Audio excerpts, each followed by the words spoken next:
Upwork charges freelancers service fees based on earnings with each client, plus optional payment and withdrawal fees. Upwork's 2026 fee structure charges freelancers a flat 10% service fee on all contract earnings. Additionally, freelancers pay 0.15 per connect to bid on jobs and a flat N99 fee for standard bank withdrawals. Clients are subject to a 5% marketplace fee on all freelance payments along with a one-time contract initiation fee of up to $9.95 for each new project launched.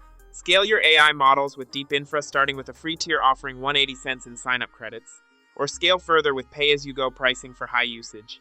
For dedicated needs, get the deploy plan starting from $10 per GPU, or unlock customized enterprise features with their custom pricing plan.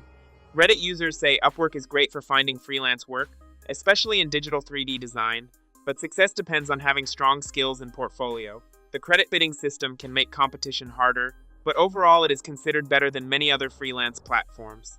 Overall, fees are straightforward but can reduce earnings, especially for smaller projects or new clients. If this guide helped, don't forget to like and subscribe for more practical reviews.